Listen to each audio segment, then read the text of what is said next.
Morning, good evening और good afternoon. तो बच्चों, आज हम सॉल्यूशन चैप्टर की फोर्थ कॉलिगेटिव प्रॉपर्टीज़ पढ़ने जा रहे हैं और उसका नाम है osmotic pressure. Osmotic pressure. Osmotic pressure में इसको पढ़ने से पहले हमें जैसे पहले पढ़ना पड़ेगा ऑस्मोसिस, क्योंकि ऑस्मोसिस अगर हमें पता होगी तभी हम ऑस्मोटिक प्रेशर पढ़ पाएंगे। और ऑस्मोसिस को पढ़ने से पहले, क्योंकि इसमें डाइफ्यूजन का भी एक पंगा रहता है, समझना नहीं, प्रॉब्लम आती है उसमें दोनों की, तो हम अब डाइफ्यूजन को पहले लेते हैं। तो पहले हम डाइफ्यूजन को ले लेते हैं। तो डाइफ्यूजन को हम ये बोल सकते हैं कि डाइफ्यूजन को सिंपली लिखते हैं कि डाइफ्यूजन होती क्या है। This is the movement of any substance from the region of their higher concentration to lower concentration। तो ये हमने इसकी एक डेफिनेशन से लिख दी छोटी सी।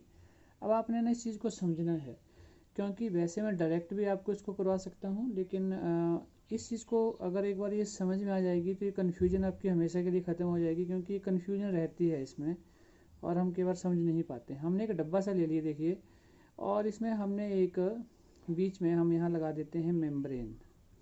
ये देसी सा मेम्ब्रेन है, सस्ते वाला, ऐसे नहीं हमारे पास अभी,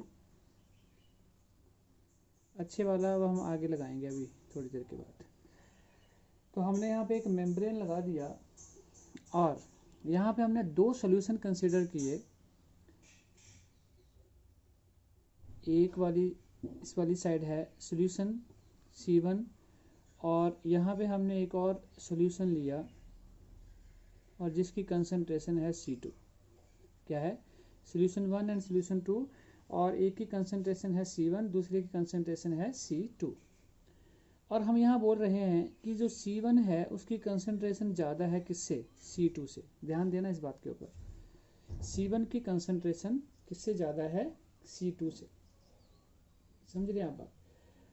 अब ये मेन चीज़ है कि कंसंट्रेशन, जब एक सॉल्यूशन का कंसंट्रेशन दूसरे से ज़्यादा होता है तो इसका मतलब ये है कि जिसका कंसंट्रेशन ज़्यादा है उस साइड में सॉल्यूट की कंसंट्रेशन ज़्यादा है।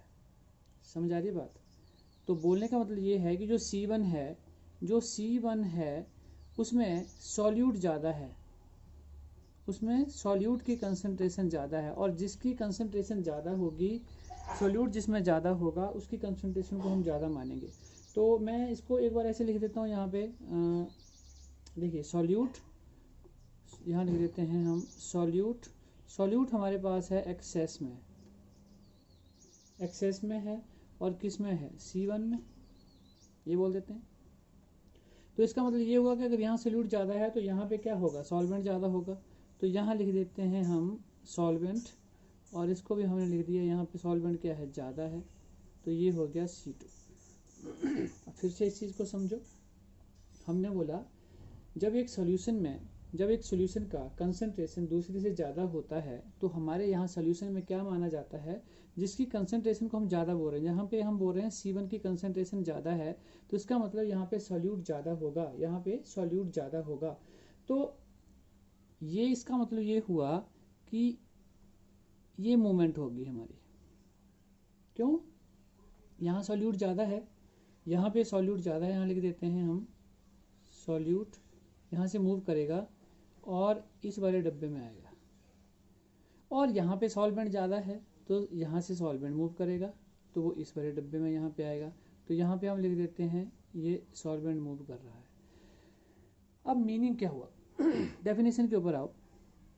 मूवमेंट ऑफ, हम किसी भी एक चीज को फिक्स नहीं बोल रहे यहाँ पे, हमने बोला नहीं यहाँ पे सॉल्यूट का वर्ड, हमने बोला movement of any substance, solute भी हो सकता है, सॉल्वेंट भी हो सकता है, मूवमेंट ऑफ एनी सब्सटेंस कहाँ से, from the region of their higher concentration. अगर हम यहाँ बोलते हैं एनी सब्सटेंस की जगह हम बोलते हैं सॉल्यूट, तो उसकी हायर कंसंट्रेशन कहाँ है, यहाँ से यहाँ को है, तो मूव कहाँ करेगा, C1 से C2 को।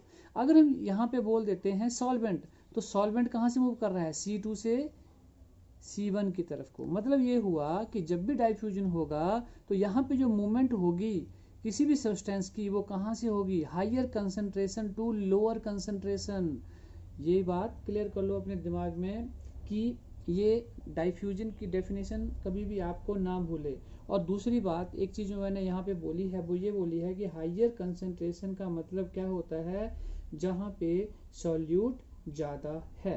तो अब हम ये चीज़ समझ गए कि यहाँ पे क्या होगी मूवमेंट का। अच्छा, इसमें हम एक चीज़ और बोल सकते हैं, जैसे एक छोटा सा क्वेश्चन बनाते हैं। यहाँ पे पेपर में आपको क्वेश्चन आ गया, एक ऐसी फिगर दी हुई है, और ये नीट और आपके जेईई मेंस में आ सकता है ये क्वेश्चन, इसको ऐसे इजीली मत लेना। वहाँ पे आपको एक फिगर बनाई हुई है और वहाँ पे लिखा हुआ है कि आपका जो भी यहाँ पे पार्टिकल हैं, सब्सटेंस है, वो C1 से कहाँ जा रहा है, C2 में, और C2 से कहाँ जा रहा है, C1 में। मतलब कि सॉल्यूट जो है वो मूव कर रहा है C1 से कहाँ, C2 में।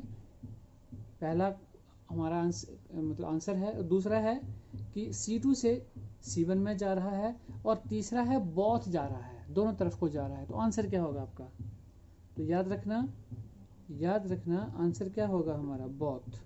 क्यों, क्योंकि हमने यहाँ बोला क्या है, मूव तो दोनों तरफ कर रहा है, क्योंकि हमने सिंपल मेम्ब्रेन लिया है, तो यहाँ से यहाँ भी जाएगा, और सोल्यूट जो यहाँ प्रेजेंट होगा वो यहाँ भी जाएगा, तो दोनों साइड जाएगा, बोथ साइड। बट असली चीज जो है, अगर वो हमारे से पूछता है कि नेट मूवमेंट क्या है, अब हम इस डेफिनेशन में एक नया वर्ड जोड़ देते हैं यहाँ पे, net movement of any substance. तो वो क्या होगी, अगर सॉल्यूट की बात कर रहा है, वो डायरेक्ट आपसे पूछ रहा है सॉल्यूट फिगर बना के, तो आप बोलोगे नेट मूवमेंट जो है वो क्या है, C1 टू C2 है। और अगर आपसे पूछता है सॉल्वेंट का नेट, तो आप बोलोगे कहाँ से है, C2 से C1 में। तो ये this point should be noted, इसको नोट कर लेना, क्योंकि ये पॉइंट आपको वैसे क्लियर नहीं हो पाएगा। तो ये तो हो गया हमारे पास कि डाइफ्यूजन का कैसे हम लेते हैं। अब हम इसी चीज़ को समझ लेते हैं ऑस्मोसिस पॉइंट ऑफ व्यू से, कि ऑस्मोसिस जब हम करते हैं तो हम उसको कैसे समझेंगे। देखिए, अब देखो हमारे पास है ऑस्मोसिस, बड़ा अच्छा नाम है ऑस्मोसिस। तो फिर से हम उसी डब्बे को ही ले लेते हैं सेम, और उससे हम इस चीज़ को समझते हैं कैसे होगा। देखिए, इस बार जो हम बात करेंगे मेम्ब्रेन की, तो इस बार जो हमारा मेम्ब्रेन है वो बड़ा अच्छा है, थोड़ा महंगा है, सस्ता नहीं है। तो उसको हम बोल देते हैं सेमी परमिएबल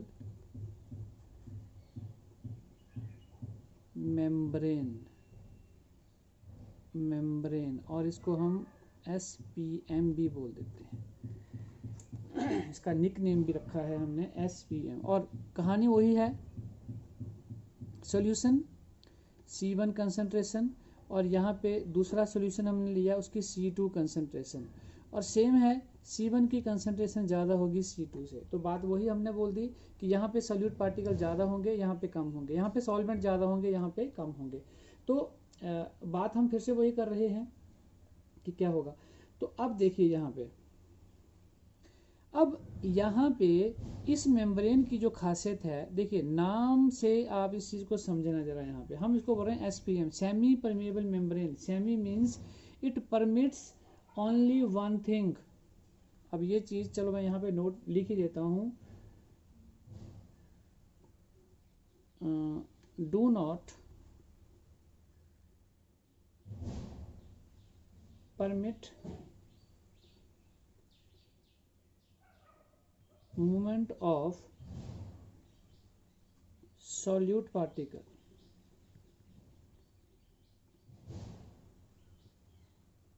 अब ये ध्यान देना, यहाँ पे सेमी परमेबल मीन्स कि वो एक को ही परमिट करेगा, तो ये किसको परमिट नहीं करेगा, सॉल्यूट को परमिट नहीं करेगा, क्योंकि जो सॉल्यूट होते हैं वो थोड़े बड़े पार्टिकल होते हैं, इसमें इस मेम्ब्रेन में छोटी छोटी जगह होती है जाने के लिए। तो ये इसका मतलब ये हो गया कि ओनली, ध्यान देना यहाँ पे, only solvent molecule can move, solvent ही मूव करेगा। अगर हम बात करते हैं यहाँ पे सॉल्यूट की, तो वो मूव नहीं करेगा, तो वो मूव नहीं करेगा। अभी हम बात कर रहे थे इस साइड पे क्या कंसंट्रेशन होती थी, लोअर कंसंट्रेशन, क्या होती थी, लोअर कंसंट्रेशन ऑफ सॉल्यूशन, और यहाँ पे क्या होती थी, higher concentration, higher concentration of solution. तो अब हमारी मूवमेंट क्या हो रही है, हमारी मूवमेंट हो रही है lower concentration to higher concentration, उल्टा हो रहा है अभी यहाँ पे, ठीक है। तो ये चीज अब आपने ध्यान रखनी कि जब भी ऑस्मोसिस होगी तो there is only movement of solvent molecule through a semi permeable membrane. अच्छा, ये मूवमेंट कब तक होगी, ये भी आपने याद रखना है, थोड़ा सा आपको पता होना चाहिए। until concentration of both sides is same, जब तक दोनों साइड की कंसंट्रेशन जो है वो आपकी सेम ना हो जाए, तब तक ये आपस में मूव यहाँ से यहाँ करता रहेगा। लेकिन पॉइंट शुड बी नोटेड, एक चीज़ यहाँ पे ध्यान दे लो, जो हम बात कर रहे हैं सेमी परमेबल मेम्ब्रेन मींस एक ही चीज़ को परमिट करेगा, that is only solvent, not solute particles नहीं करेगा। तो मूवमेंट हुई सॉल्वेंट की, तो ये यहाँ पे लोअर कंसंट्रेशन होती है, तो मूवमेंट कहाँ से हुई, lower concentration to higher concentration. यही एक मेन पॉइंट जो समझा जाता है यहाँ पे, जो हमें आना चाहिए। तो अब यहाँ से हम एक डेफिनेशन क्या बना सकते हैं ऑस्मोसिस की, हम क्या बोल सकते हैं, क्या होती है osmosis, the movement of solvent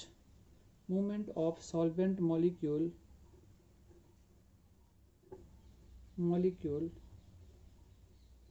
from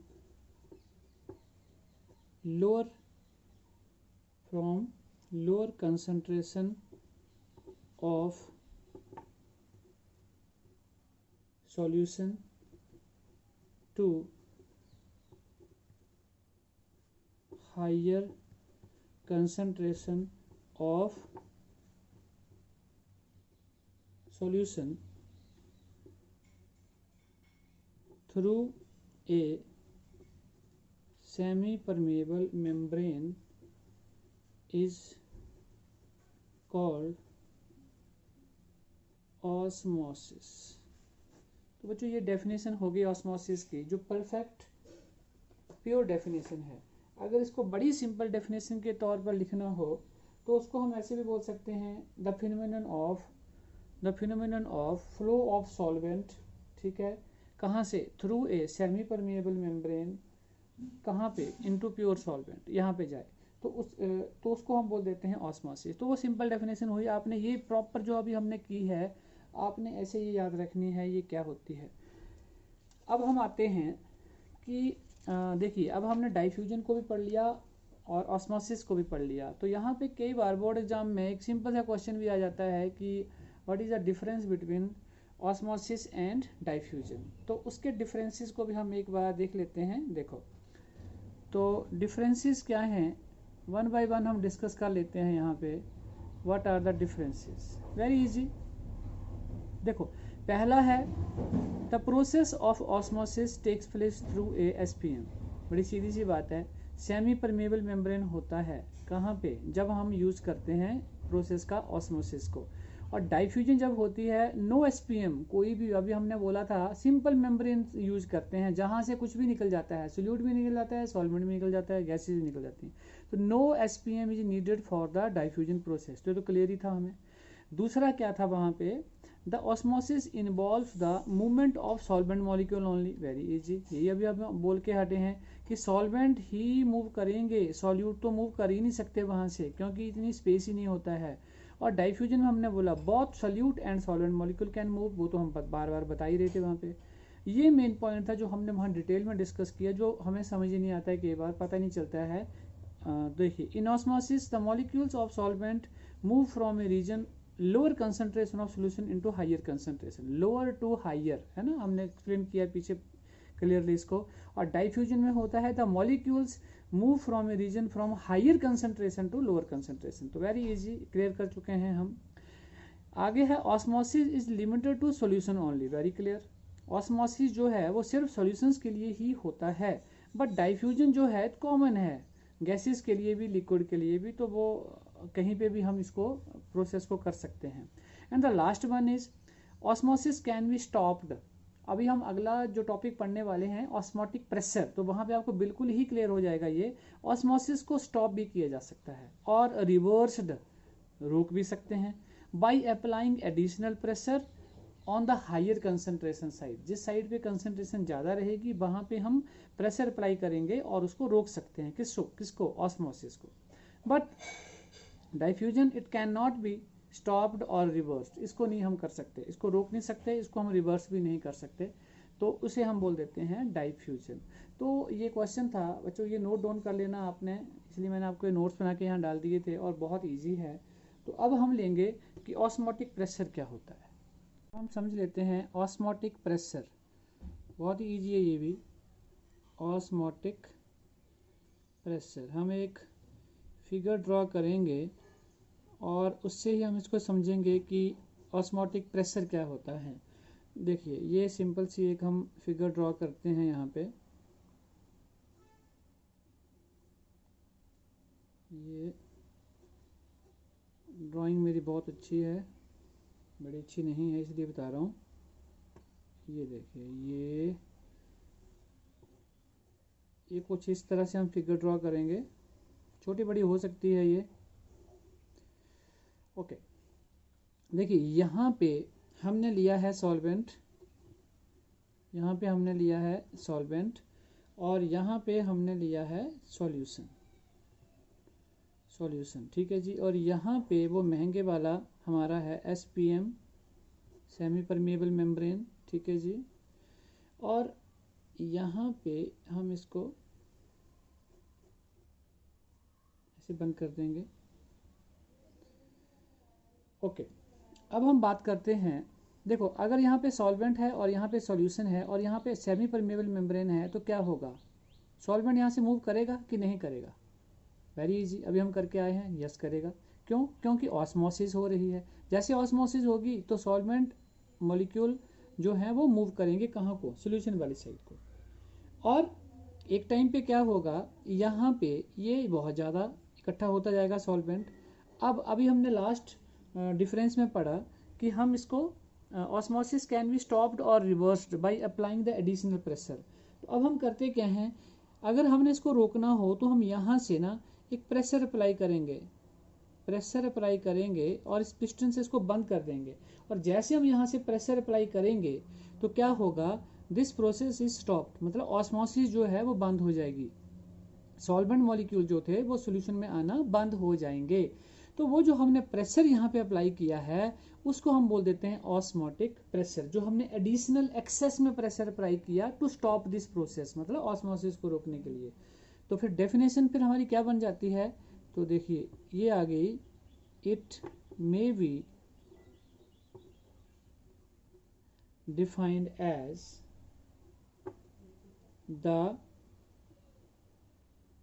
excess pressure which must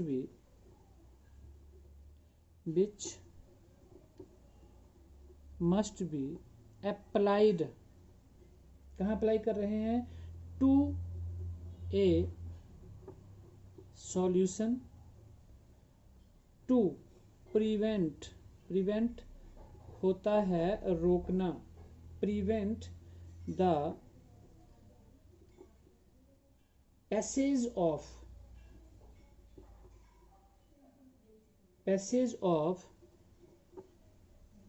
solvent into it कहाँ से, through a मैं ऐसे लिख रहा हूँ SPM, आपने पूरा लिखना है semi permeable membrane and it is denoted by pi. अब ध्यान दो क्या बोला हमने, it may be defined as the excess pressure, जो हमने यहाँ से अप्लाई किया, which must be applied to a solution, solution वाली साइड पे अप्लाई किया, क्या करने के लिए, ऑस्मोसिस को रोकने के लिए, to prevent the passage of solvent, जो सॉल्वेंट यहाँ से यहाँ आ रहा था, इनटू इट कहाँ से आ रहा था, through a semi permeable membrane, तो वो जो प्रेशर था that is called osmotic pressure and this is known as and it is denoted by pi. ठीक है जी, प्रूव करेंगे कि ऑस्मोटिक प्रेशर जो है वो एक कॉलिगेटिव प्रॉपर्टी होती है, ऑस्मोटिक प्रेशर ए कॉलिगेटिव प्रॉपर्टी। तो बच्चों बेंटहॉफ scientist Benthoff observed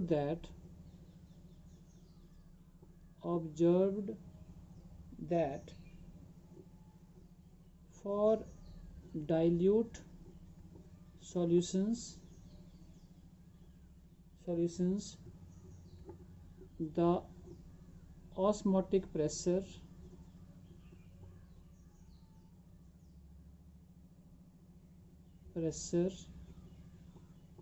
is given as osmotic pressure. Direct relation हम यहाँ से ले रहे हैं जो बेंटहॉफ ने दिया था, और उसने बोला था पाई किसके बराबर होगा, CRT। क्या रिलेशन आ गया हमारे पास, pi is equal to CRT। तो हम यहाँ पे देख लेते हैं, यहाँ पे हमारे पास ये क्या है, C क्या है, देखो मेन चीज ये है यहाँ पे, C is the molar concentration, ध्यान देना, molar concentration of the solution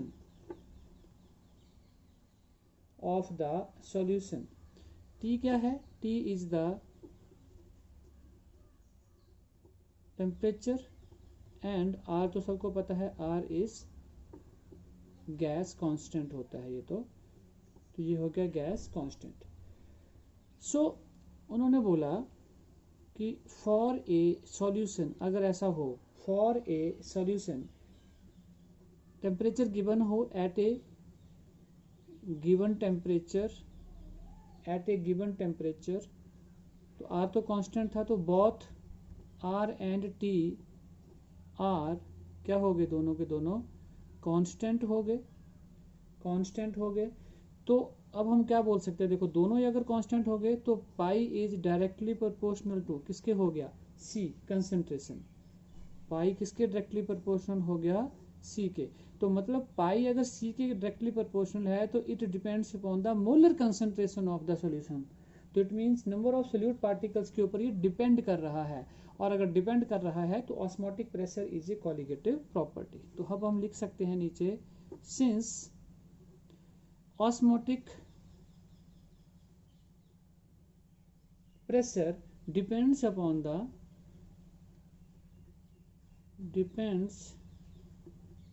the molar concentration of solution, तो क्या हो गया इसका मतलब, therefore it is a colligative property. तो ये हमारा प्रूफ हो गया कि ये कॉलिगेटिव प्रॉपर्टी होती है। हम कुछ इसके न्यूमेरिकल ले लेते हैं। देखो पहला क्वेश्चन है हमारे पास, कैलकुलेट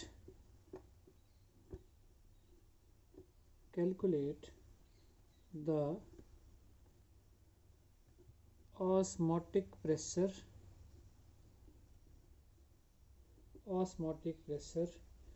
due to 5%, और इसके ब्रैकेट में है W/W, weight upon weight, cane sugar solution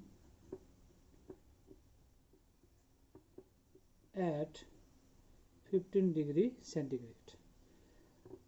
अब देखो केन शुगर का मोलिकुलर मास फिर से बार बार आ रहा है, लिख लेते हैं C12H22O11 और ये होता है हमारे पास 342। ये आपने याद रखना है यहाँ पे।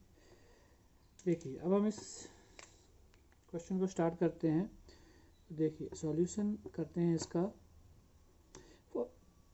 फॉर्मूला यही लगने वाला है, पाई इक्वल टू CRT। इसको हम ऐसे भी लिख सकते हैं, कई जगह पे ऐसे भी लिखा हो सकता है MRT।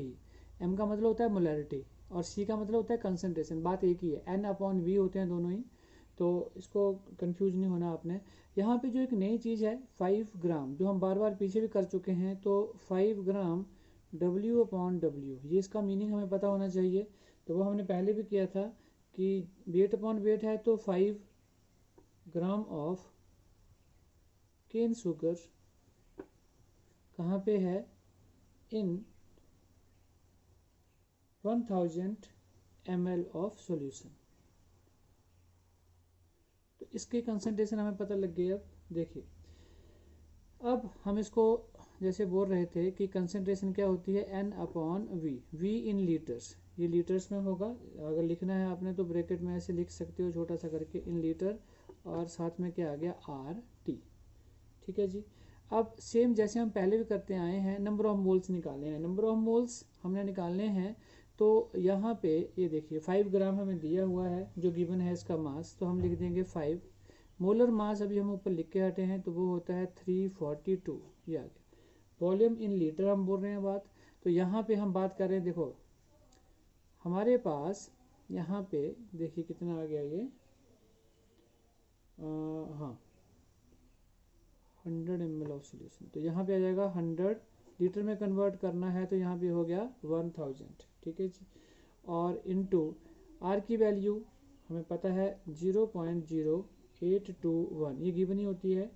और टेम्परेचर देखो यहाँ पे हमने केल्विन में कन्वर्ट करना है, तो हम यहाँ लिख लेते हैं T इज इक्वल टू 273 + 15, तो ये हमारे पास कितना हो गया 288, तो यहाँ डाल देंगे हम 288, ये डाल दिया। ठीक है जी। अब अगर आप कैलकुलेट करते हैं तो हमें पाई की वैल्यू यहाँ से मिल जाएगी, तो ये आपने अब खुद करना है। आपको ऑप्शन दे देते हैं A, B, C and D, केवल ये पेपर में आया भी है क्वेश्चन।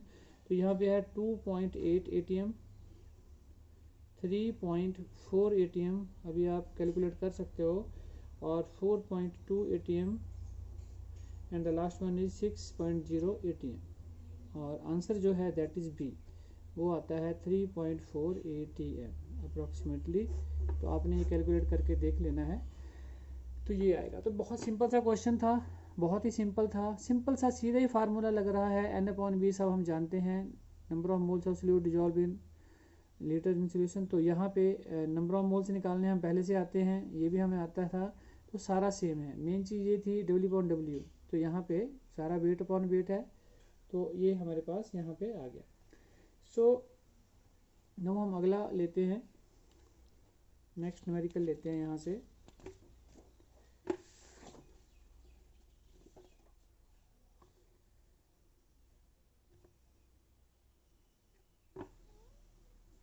नेक्स्ट है हमारे पास, देखो 200 centimetre cube of aqueous solution contains 1.26 gram of polymer. देखो पॉलीमर होता है जो बहुत बिग मॉलिक्यूल से बोलते हैं, जिसका मॉलिक्यूलर मास बहुत बड़ा होता है, आगे जाके हम चैप्टर में भी पढ़ेंगे ये अलग से। सो आगे है the osmotic pressure of this is, कितना है हमें गिवन है 2.6 इंटू 10⁻³ ATM, ये है हमारे पास। और टेम्परेचर गिवन है एट 300 केल्विन। ऑलरेडी ये केल्विन में ही दिया हुआ है तो चेंज नहीं करना पड़ेगा। तो कैलकुलेट हमें क्या करना है, calculate the mass of polymer. Polymer का हमें यहाँ पे मास कैलकुलेट करना है पॉलीमर का। सो देखिए, अब मैं इसमें भी आपको 4 ऑप्शन दे देता हूँ पहले ही। ये पॉलीमर की बात कर रहे हैं हम, तो ये बड़ा मॉलिक्यूल जैसे मैंने बोला, तो यहाँ पे क्या होगा 50,000 ग्राम पर मोल, ये हो सकता है इसका मास। 60,000 ग्राम पर मोल, 20,000 ग्राम पर मोल, या फिर 80,000 ग्राम पर मोल। ये तो हमने ऑप्शंस दे दिए, आप खुद भी ट्राई कर सकते हो जल्दी से। देखिए अब हम इसका सॉल्यूशन करते हैं। तो फार्मूला तो वही है, pi is equal to CRT या MRT, मर्जी आपकी। और CRT मतलब N/V/RT। तो वैल्यू भरनी है अब हमने यहाँ पे N नंबर ऑफ मोल्स निकालने हैं हमने। तो अगर हमें मास गिवन है तो हम निकाल लेंगे। देखिए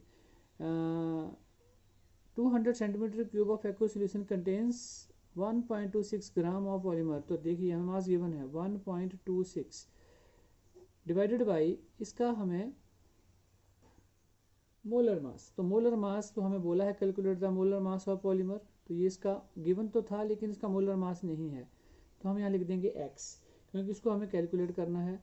डिवाइडेड बाई वॉल्यूम। तो देखो ये दिया हुआ 200 सेंटीमीटर क्यूब, तो यहाँ पे 200 लीटर में कन्वर्ट कर लेंगे, तो इंटू 1000 डिवाइडेड बाई 1000। क्लियर है सबको?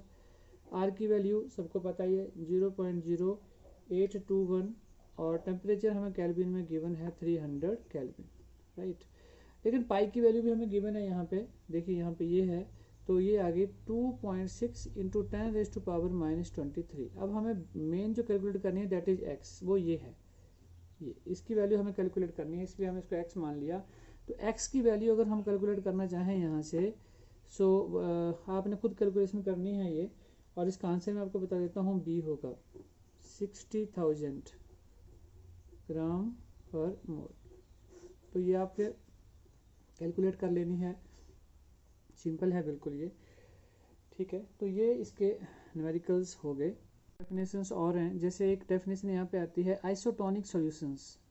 आइसो का मतलब होता है सेम।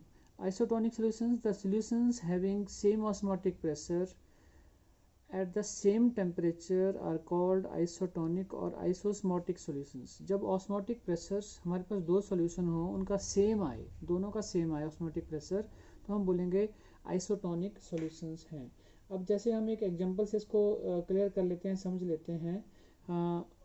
जैसे हमारे पास इक्वेशन सभी जानते हैं क्या थी, फ्रॉम द इक्वेशन क्या थी हमारे पास, pi is equal to CRT।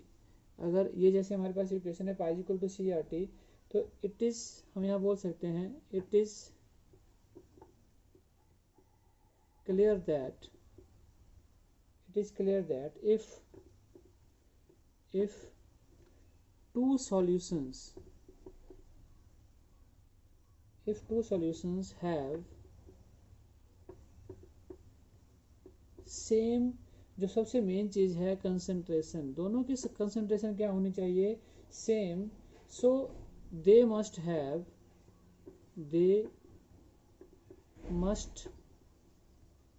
Have same osmotic pressure, same osmotic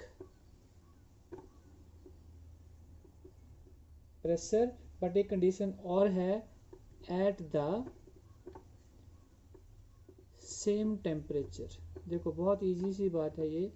देखिए अगर हम ये बोल रहे हैं, अगर हमारे पास इक्वेशन है पाई इक्वल टू CRT, तो क्या बोला, it is clear that if two solutions have same concentration. अगर हमारे पास सोल्यूशन 1 है, सोल्यूशन 2 है, दोनों की अगर कंसंट्रेशन सेम हो जाती है, तो R तो कांस्टेंट ही है जो सेम रहेगा, बट साथ में हमने बोल दिया एट द सेम टेम्परेचर, और टेम्परेचर भी अगर सेम है तो ये आपस में कट जाएंगे, और कंसंट्रेशन सेम है दोनों की। तो सीधी सी बात है कि जो पाई 1 है वो किसके बराबर हो जाएगा, π2 के बराबर, क्योंकि दोनों की कंसंट्रेशन सेम हो गई, R वैसे ही कट गया, T भी कट गया, क्योंकि टेम्परेचर क्या है यहाँ पे सेम है। तो ऐसे जो सॉल्यूशंस होंगे, these solutions are called isotonic solutions. अब इसी के साथ हमारे पास दो डेफिनेशंस और यहाँ पे आती हैं जो हम यहाँ पे डिस्कस कर लेते हैं। एक होती है हमारे पास हाइपरटोनिक, हाइपरटोनिक सॉल्यूशंस। अब ये क्या होंगे, ये भी ऑस्मोटिक प्रेशर के ऊपर ही डिपेंड करते हैं। तो इसमें हम ये बोल सकते हैं, इफ़ ए सॉल्यूशन, कोई भी अगर सॉल्यूशन हमारे पास है, if A solution has more osmotic pressure, अगर उसका ऑस्मोटिक प्रेशर जो है वो ज़्यादा है किससे, देन जो भी दूसरा है हमारे पास, then some other solution, some other solution, तो उसको हम क्या बोल देंगे, it is called hypertonic solution. तो बड़ी सिंपल सी डेफिनेशन है, बस यही याद, हाइपर मीन ज़्यादा। तो किसी भी सॉल्यूशन का अगर ऑस्मोटिक प्रेशर दूसरे सॉल्यूशन के ऑस्मोटिक प्रेशर से ज़्यादा है तो हम ये बोल देंगे कि वो जो सॉल्यूशन है वो कौन सा है, हाइपरटोनिक सॉल्यूशंस। ठीक है जी। तो अब हम इसी में एक और डेफिनेशन ऐड ऑन कर देते हैं, वो भी बिल्कुल मेल खाती है, और उसे हम नाम देते हैं हाइपोटोनिक, हाइपोटोनिक सॉल्यूशंस। तो ये उल्टा हो जाएगा, जो हम बात एक में बोल रहे थे अब हम दूसरे में उल्टा बोल देंगे। ए सॉल्यूशन